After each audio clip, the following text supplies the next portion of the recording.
Friends अस्सलाम वालेकुम, कैसे हैं आप सब। आई होप आप सब ठीक होंगे। Welcome back to my YouTube channel.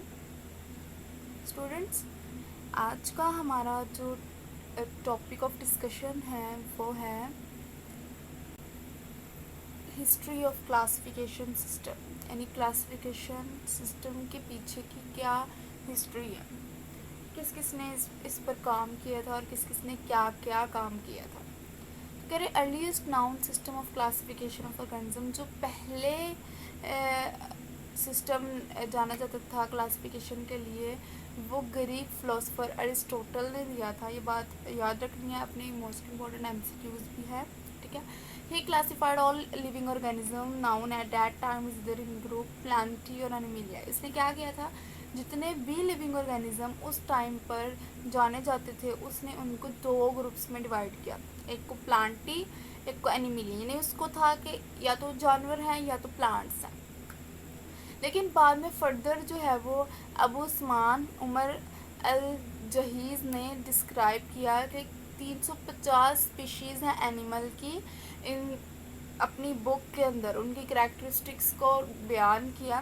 फिर क्या हुआ, उसने ज़्यादा किसके बारे में लिखा था, लाइफ ऑफ आंट के बारे में। तो ये भी मोस्ट इम्पोर्टेंट शॉर्ट क्वेश्चन भी और एमसीक्यूज भी है कि who wrote more about a life of ant, या फिर अबू उस्मान उमर जहीज़ ने अपनी बुक में ज़्यादा किसके बारे में डिस्कस किया।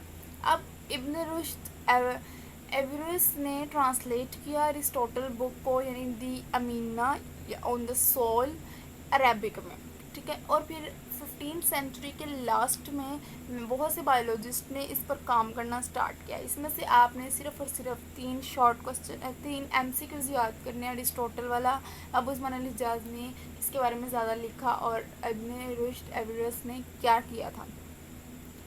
फिर कार्लस लिनियस ने डिवाइड किया इनको 3 किंगडम में, मिनरल, वेजिटेबल और एनिमल। फिर Linnaeus used 5 ranks in classification. फिर उसने 5 रैंक फिक्स किए, class, order, genus, species and variety.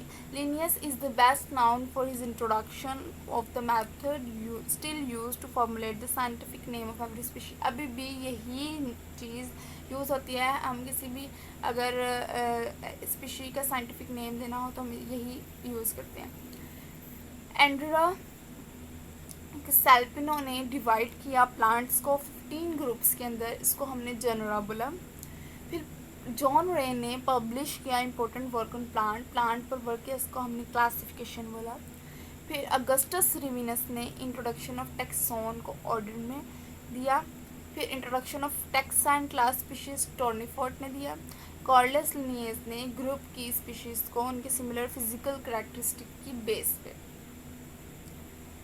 इसके बाद है बायोलॉजिस्ट ने प्रेफर किया such a system that can provide maximum information about the basic difference and similarity among the organism. According to the earlier classification system, organisms are classified into 2 kingdom, but now taxonomists agree on 5 kingdom classification system.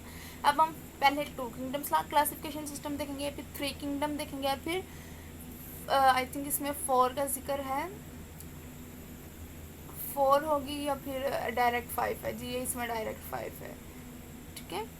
तो अब हम पढ़ेंगे कि 2 kingdom classification system क्या था। In the oldest system and classifies all organism into 2 groups. इन कौन कौन से 2 ग्रुप थे, या तो वो प्लांटी थे या एनिमिलिया थे। According to it all organism can, वो वाले ऑर्गेनिज्म जो अपना फूड जो है वो खुद प्रिपेयर कर रहे थे सिंपल इनऑर्गेनिक मटेरियल से, और फिर एनर्जी भी स्टोर कर रहे थे। और ऑटोट्रॉफ्स थे, यानी वो अपनी खुराक खुद बनाते थे, और इनको किंगडम प्लांटी में इंक्लूड किया गया। दूसरी हाथ कह रहे हैं कि ऑर्गेनिज्म जो अपनी खुराक खुद नहीं प्रिपेयर कर रहे थे और डिपेंड कर रहे थे ऑटोट्रॉफ्स के ऊपर और दूसरे हेटरोट्रॉफ्स के ऊपर, इनको हमने एनिमिलिया किंगडम में इंक्लूड किया। अब according to this system bacteria, fungi and algae were included in kingdom plantae. इनको जो किंगडम प्लांटी में शिफ्ट करना पड़ा। Some taxonomist found this system unworkable because very unicellular organisms like euglena have both plant like and animal like characteristic. अब जो Euglena है उसका plant like characteristic कैसा था, वो उसमें क्लोरोफिल थी, और क्लोरोफिल प्लांट्स में होती है, ठीक है। एंड एनिमल लाइक में heterotrophic mode of nutrition in darkness and lack of cell wall. इनमें क्या है, ये हेटरोट्रॉफ भी थे और जो है वो कह रहे हैं कि इनमें मोड ऑफ न्यूट्रिशन भी था, हेटरोट्रॉफिक था।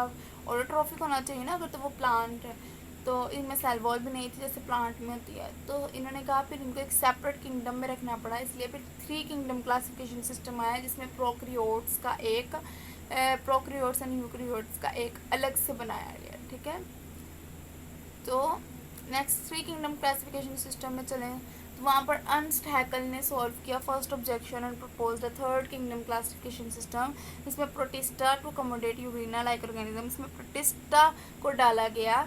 ही इंक्लूड बैक्टीरियन किंगडम प्रोटिस्टा, उसने अब क्या कर दिया, बैक्टीरिया को उठा के प्रोटिस्टा में डाल दिया। इस सिस्टम में फंजाई अभी भी किंगडम प्लांटिंग में ही थी। ठीक है, अब ये सिस्टम जो है वो भी क्लियर डिफरेंस नहीं कर पा रहा था जो प्रोकैरियोट और यूकैरियोट्स थे उनके दरमियान। ठीक है, तो फिर सम बायोलॉजिस्ट ने इस पर भी डिसएग्री किया कि फंजाई को असल पोजीशन नहीं मिल पा रही है। फंजाई की रिजेम्बलेंस प्लांट्स है बहुत से तरीक़ों में, लेकिन वो ऑटोट्रॉफ्स नहीं है। ठीक है, उनकी special form of heterotroph that can get food by absorption, जो अब्जॉर्प्शन के ज़रिए अपना फूड लेते हैं। They do not have cellulose, उनके पास सेलुलोज नहीं है उनकी सेल वॉल के अंदर, लेकिन उनकी सेल वॉल के अंदर काइटिन प्रेजेंट है। इसी को सॉल्व करते करते फिर 5 किंगडम क्लासिफिकेशन सिस्टम आया जो ई चैटन ने दिया था। E Chatton suggest a term of prokaryotic to describe bacteria and eukaryotic to describe animal and plant. Prokaryote में बैक्टीरिया एंड यूकैरियोट में एनिमल और प्लांट्स है। रॉबर्ट विक्टर ने इंट्रोड्यूस किया था ये सिस्टम 5 किंगडम क्लासिफिकेशन सिस्टम, जिसकी बेस पर लेवल ऑफ सेलुलर ऑर्गेनाइजेशन में प्रोकैरियोट में unicellular eukaryote and multicellular eukaryote आए।